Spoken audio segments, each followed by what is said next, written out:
When we think of powerful women around the world, we think of people like Oprah Winfrey, Ellen DeGeneres, and Maya Angelou. I also think of people like Sally Forrest, who I'm so pleased to be able to sit down with today here in Los Angeles. Thank you for being here. Thank you, Emi. Great to be here. I'm so glad to have you here, but I want to first run through, you have a very impressive resume. So Sally is a qualified medical pharmacist. Yep. Former senior executive for Boots, one of the largest healthcare chains in the UK. She has an MBA. She's founded an orphanage in Thailand. Founder and managing director of Soul Center in Singapore, celebrated author and international keynote speaker, a Feng Shui master, Reiki professional, transformational coach. Have I missed anything? TEDx speaker. TEDx speaker, of course, yes. Talk about achievements. Yeah. I'm particularly interested in a little bit of your background, to go from a medical pharmacist, a senior executive, to the Eastern philosophies and traditions. Tell me, how did that happen? Yeah. So what happened, Emi, I was in the senior corporate world. I was working for a company called Boots for many years, and I rose up the ranks, and at that stage I was really chasing what I call the externals of life. So I wanted the big house, I wanted the big car, I wanted the promotion, you know, and I was really at the top of my job. I had like 400 staff reporting to me. And then in 1997, I just got this news totally out of the blue. I got a phone call, it was 6 days before Christmas, and my father rang and he said, "Sally, your mother has died." Oh. And it was one of those moments where you just don't expect it. Yeah. And she was young and she was healthy, and she had died very quickly. And I remember I was in my office, I had this really, luxurious office, and I remember sitting there and I looked at the wall and I thought, I've got everything external, but I don't have anything internal. I don't have the inner skills. I don't have the inner ability to know how to deal with the emotion. So this took me on this whole journey to start to understand the mind, the body, and wisdom. Right. And of course it was a tough time. And then it was almost like the universe took over, because Boots suddenly decided to expand international, and they asked me to go to Asia. Right. And that was my first experience of leaving the UK, and I went into Asia, and we opened 70 retail stores in 3 years. So it was really good fun. Yeah. But then Boots said to me, "Look, you've done a great job, but I want you to come back now and start to work on downsizing the corporate company." And that means making people redundant. Yep. And it was another of those moments where you think, what is my purpose of life? What am I doing with life? Because I'd gone from giving people jobs to suddenly going back to England and making people redundant. Right. So one morning, after working for Boots for like 18 years, I just decided this was it. It's not what I want to do with my life, so I just quit my job. And I brought just myself... like that, just like... Oh. Yeah, I brought myself back to Asia. I mean, have you been thinking about this for a while though? No, or it was just, I knew inside it wasn't, integral to who I was. I wasn't being authentic. I wasn't following my heart. Right. And I knew that if I just held on to this for too long, yeah. I wouldn't be able to open my hands and move forward and do what I want to do with my life. Wow. So I brought myself back to Asia, and I had this dream to help open an orphanage. So I took 6 months off, and I did that. I opened an orphanage in Chiang Mai in Thailand. And when you made that decision, because the reason I ask is because we're seeing that a lot these days with the people that we work with. There is a feeling of perhaps a bit of mismatch between what I'm doing now and these other ideas of what I could be doing with myself and my life. Yeah. So did you already know that you wanted to open the orphanage when you resigned, or did that come later? Yeah, so when I was in Thailand setting up the Boots stores, I'd met this very old Australian missionary, and he had a dream of opening an orphanage. Right. So I was there in the corporate world, so I just gave him money and I helped fund him, Yeah. So we built the land, we got the well, all of this. But when I went back to the UK and I started making people redundant, and that morning I decided, look, this is not what I'm going to do with my life. That morning I decided, look, I'm going to quit my job, and I'm going to take 6 months off, and I'm going to really open this orphanage, put all my business skills into opening the orphanage. So that's what I did. And it was like, that's when life started to flow. Right. Because when I was at the orphanage, these kids had no access to medicine. And I'm a medical pharmacist. Yeah. And the minute you fall sick, in the West, you just go in, you take paracetamol, you take Nurofen, and you don't question. Yeah.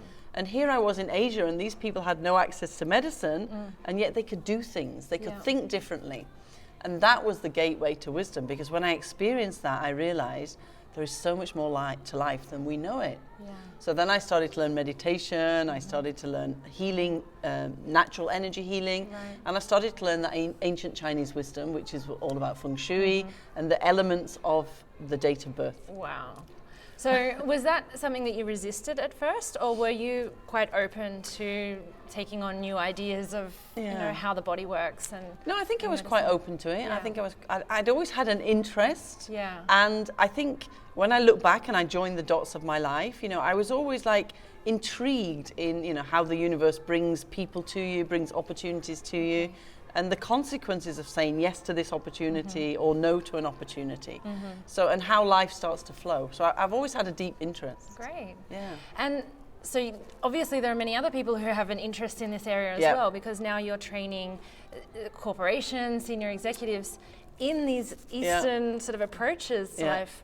So clearly there's an appeal. Why do you think people are so attracted to it? Yeah, I think the world is changing. I think we're moving into a world now of wisdom and inspirational leadership rather than the old model of dictatorial leadership. Yeah. You know, and I think the new generation, they're so constantly distracted by the mobile phones and the internet that, you know, they're looking for something bigger. They're looking for a cause. They're looking for something bigger than themselves. And this is why wisdom and the ancient wisdom is now becoming much more in vogue, I think. Excellent. Yeah. So tell me, let's start at the basics. What is Feng Shui? Yeah. So everywhere you go, there's energy. So there's energy, you know, outside of any building. And Feng Shui really is, how do I bring that energy into my building, into my home, into my office, and how do I maximize the good areas, and how do I minimize the bad areas? Because in life, everything is what we call yin and yang. Right. So there's duality in everything. There's good in everything, and there's not so good in everything. So you all know, you go into a great hotel, you walk in the door and you feel amazing. Yeah. Or you go into a hotel room, you open the door and you think, oh, this doesn't feel quite right. What you're feeling is Feng Shui. But you can't see it. So it's all around you. It's the energy that's all around you. But when you bring it into the building, it creates an energy of the building that people can experience. Right. And I'm sure we can all identify with that. But what do you say to the people who say, well, it's kind of, you know, hocus pocus, fortune telling, like, where's the science? Yeah. Because you've got a scientific background. But how do you explain that? Yeah. So I always say to people, just try it, right? And if it works for you, then just accept it. You don't have to believe in it, but if the results are there, then just accept it. Well, that's very practical, very common sense. So, you know, a few tips, right? One of the main areas is your front door. Right. So your front door to your home, your front door to the office. Now, if you block this in any way, then the energy can't come in. It's a bit like the mouth, right? When you eat, you put the food in your mouth. Yes. So the door is the mouth of your home. So if you don't believe in Feng Shui, then start to block the area around your door, and I guarantee your house will start to feel differently. So I tell people, you know, tidy up that area of your front door, make it spacious, get rid of the clutter, get rid of the dead plants. You know, if your kids leave the bikes there, find a bike area and really have that area very open, because that's where the energy starts to come in. And once the energy comes into your house, then the area just in front of your door needs to be spacious and open. Okay. Because if you block that with like coats and, you know, school bags and things, then the energy comes in but gets blocked. Right. So you look at your front door outside, you look at your front door inside, and if those two things are spacious and clean and open and clutter-free, then energy comes in. Excellent.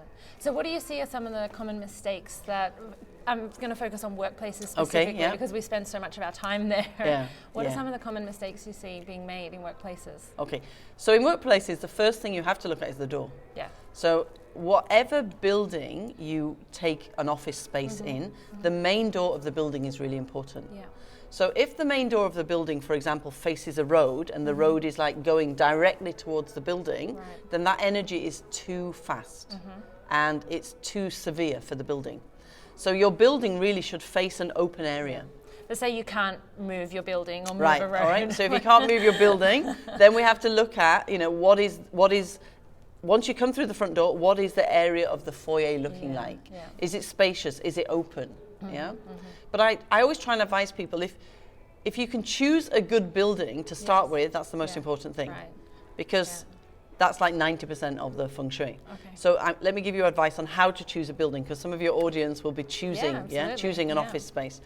So you choose an office space, first of all, with a wide front door, with nothing blocking it. So no light post in the middle. Trees in the middle, right? So the front door opens and there is nothing blocking it. And it opens onto somewhere that is like an area that can gather the energy. So maybe it opens onto like a circular walkway, or it opens onto some sort of greenery. But you don't want it opening straight onto a main road, because that's too severe.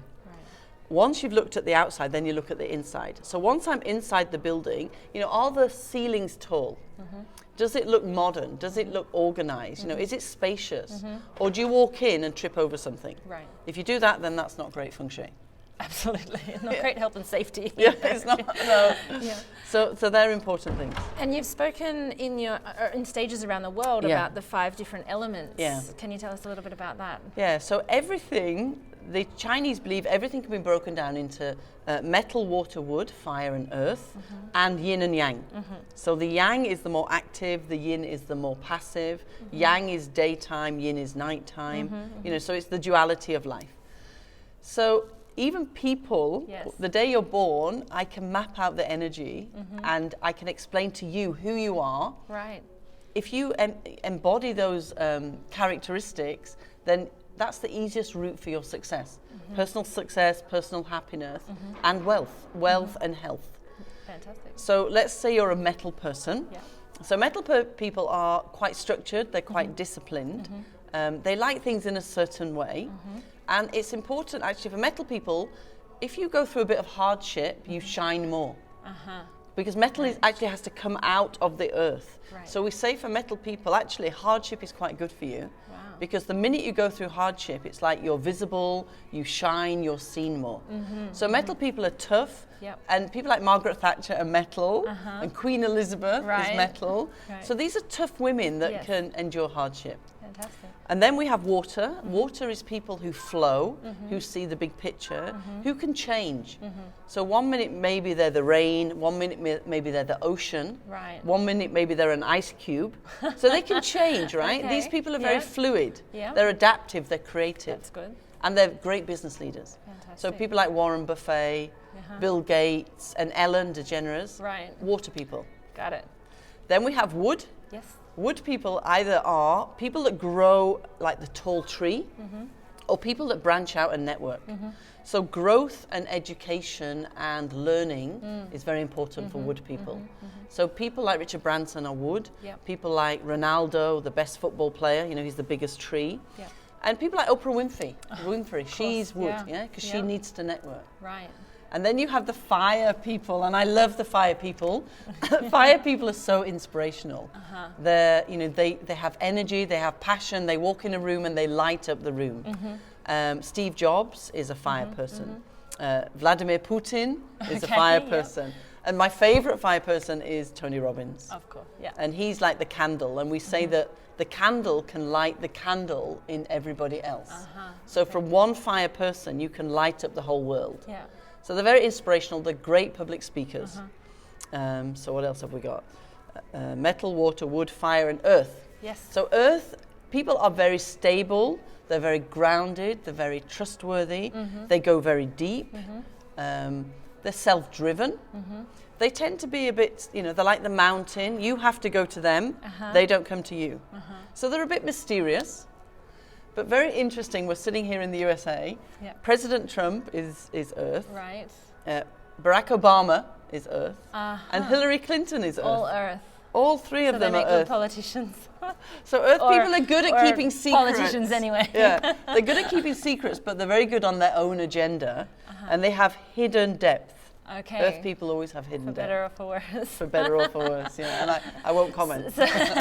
So are we one type, or do we have a kind of blend, our own unique blend of these different elements? So when you're born, we map out four aspects. So the year you're born is about you socially and how you're seen to the world. The month you're born is about you and your career.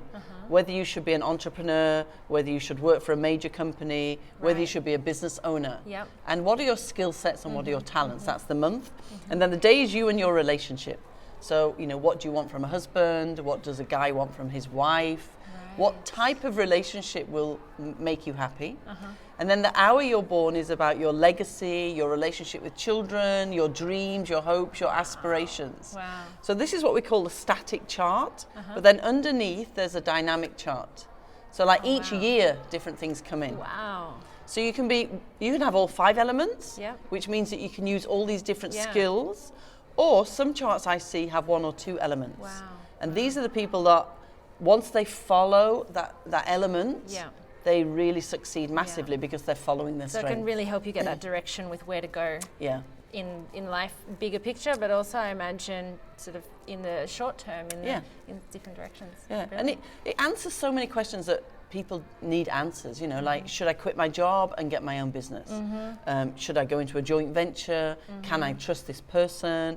You know, is this the right guy for me to marry? You know, why is this child behaving like this and the other child totally opposite? Because they might be different elements. How to motivate different people, I'd imagine, as well. Yeah, if I've got a management team, how is it that, you know, 3 of us are getting on and 2 of us aren't? And when you start to look at the elements, you can really understand, well, actually, this person is this, and this is how they operate. And this other person is totally opposite. Wonderful. Oh my gosh, there's so much useful information there. That really practical. You can apply it. Yeah. Fantastic. It's very deep. It's like an onion. You keep peeling, and it, you know, there's more and more and more. Fascinating. I'd love to know more. But look, what's next for Sally Forrest? What's next for Sally Forrest? What's happening in 2020 for your direction? Well, my mission is to inspire everybody, really to bring out the very best in themselves. Because I think sometimes we get so caught up in what we're doing that we think that this is the only thing that we can do. And we hold on to things, even though they might not be the best things for us. Right. So I really want to inspire people to bring out the very best in themselves. And we've actually created a program called Soul Kids, which is for children. Wonderful. Where we work with parents, we work with educators, we work with families, to inspire them to bring out the best in their children. Because as adults, most of us, all our issues come from childhood. So you talk to people, you know, they're 40 and they still talk about something that happened when they were 6. It's so true, absolutely. Yeah. And mental health, you know, is so important. So our view is if we can get the right skill sets into children at a young age, from the age of 6, then they're going to grow up into very confident, self-assured adults who know their direction, who know their purpose, who know their mission in life. Wow. So we've launched that. We're launching it in Singapore. We're working with parents and educators. And then after the US here, we're flying to Romania where we're doing it there. Oh, wow. This really is global. It's going to go global. Yeah. Beautiful. Very exciting. Yes. Well, best of luck with that. Thank you. And thank you for sitting down today. It's been great. You're very welcome. Thank you for the time.